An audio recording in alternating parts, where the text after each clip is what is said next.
Bienvenue dans ce livre audio captivant, écrit par Helmut Hobeil, présenté par Adventiste FFS, en collaboration avec les éditions Vie et Santé.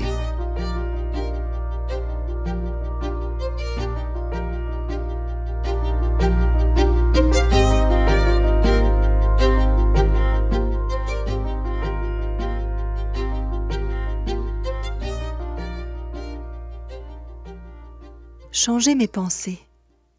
Il est nécessaire de changer nos pensées à ce moment de la prière. Soyez transfigurés par le renouvellement de notre intelligence. Romains 12, verset 2. Il est correct de dire alors « Merci de ce que tu m'as exaucé. Merci de ce que tu m'as accordé ma demande. Merci de ce que j'en ferai l'expérience au bon moment. » Cela n'a rien d'une autosuggestion à travers laquelle j'essaie de me persuader de quelque chose. Si j'ai prié avec une promesse, j'ai une base biblique qui me permet d'avoir une certitude, car j'ai déjà été exaucé par la foi. Si dans ce cas-là, je continue à me focaliser sur l'objet de ma demande, je montre que je ne fais pas confiance à Dieu, mais que je me fie à mes sentiments. En ayant cette attitude, je donne à croire que Dieu est un menteur, et je ne recevrai donc rien du tout. Il est important également d'agir en conséquence, même si je ne remarque encore rien. Avec Dieu, la foi est toujours nécessaire. Il souhaite que nous lui fassions confiance. Pensons à la traversée du Jourdain. Les prêtres devaient d'abord faire le premier pas dans l'eau avant que celle-ci ne se divise. Naaman devait plonger 7 fois dans l'eau avant d'être guéri. Peut-être vous dites-vous, je ne peux pas, j'ai du mal à imaginer cela. Réfléchissez à toutes ces choses que nous ne pouvons pas expliquer.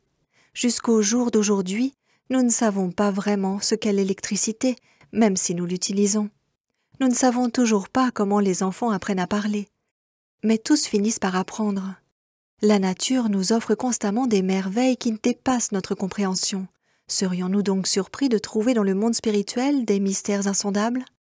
Ellen G. White, Éducation, page 194.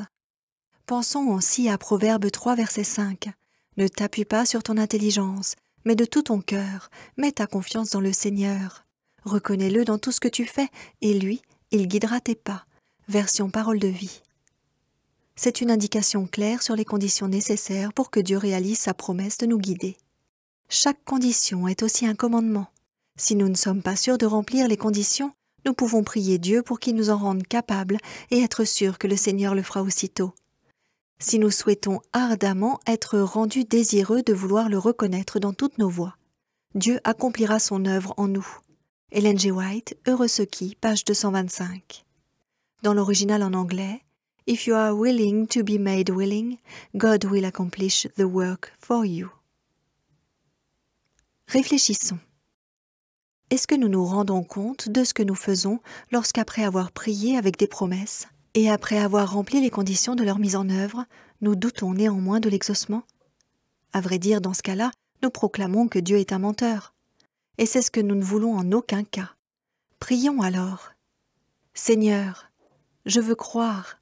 Aide-moi à croire. » Et puis faisons-lui confiance.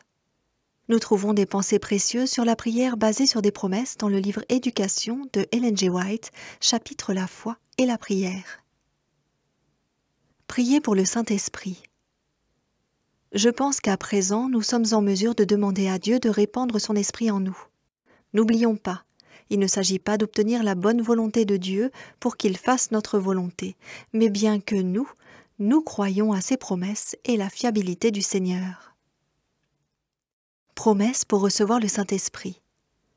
Le Seigneur nous a donné de merveilleuses promesses concernant l'envoi du Saint-Esprit. Luc 11, verset 13. « Si donc vous, tout mauvais comme vous êtes, vous avez donné de bonnes choses à vos enfants, à combien plus forte raison le Père Céleste donnera-t-il l'Esprit Saint à ceux qui le lui demandent ?» Dans ce verset, notre Père Céleste ne s'est-il pas engagé fermement? La condition mentionnée ici, c'est demander. Jésus ne veut pas dire demander une seule fois, mais persévérer dans la demande. Il est important de considérer aussi le contexte. Nous devrions également lire d'autres textes qui parlent du même sujet, par exemple dans Actes 5, verset 32. Nous sommes témoins de tout cela, avec l'Esprit Saint que Dieu a donné à ceux qui lui obéissent. Ici, la condition est « obéissez ». Nous voyons donc qu'il ne faut pas tirer des conclusions trop hâtives en nous basant sur un seul verset. Il nous faut tenir compte d'un ensemble de passages traitant de promesses. Il ne suffit pas non plus d'obéir juste là où cela nous arrange, mais de lui obéir, à lui, notre Sauveur et ami. L'obéissance rend heureux. Prions chaque matin pour un cœur obéissant.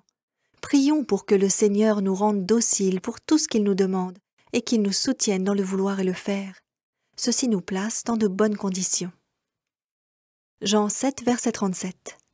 Si quelqu'un a soif, qu'il vienne à moi et qu'il boive. Ce verset parle du désir de la présence du Saint-Esprit en nous.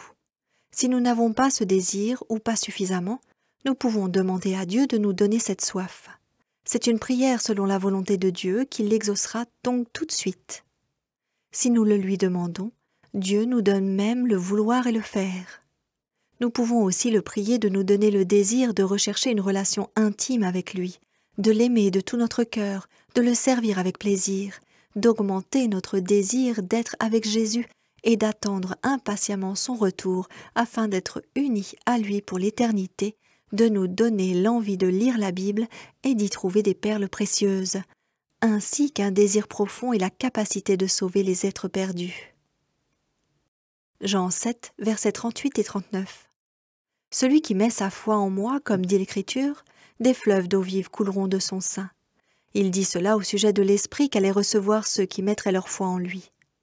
La condition mentionnée ici est la foi. Nous voyons que notre foi en Jésus, donc notre confiance en Dieu, est une condition importante pour recevoir le Saint-Esprit. Mais il est plus facile de croire lorsque nous prions avec des promesses.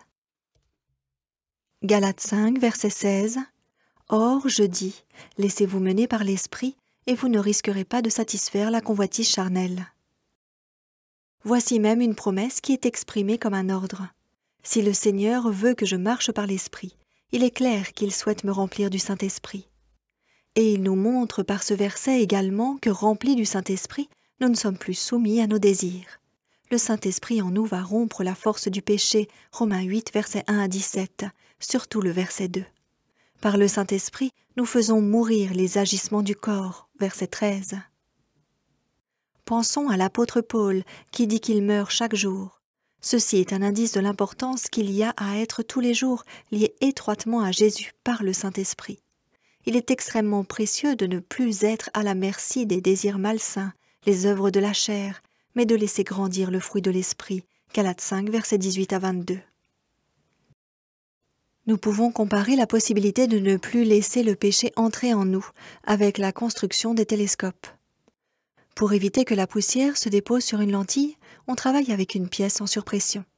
Cela produit un léger vent vers l'extérieur dès que l'on ouvre la porte, ce qui empêche toute poussière de pénétrer dans la salle. Pareillement, si nous sommes remplis du Saint-Esprit, nous n'allons plus vivre selon la chair.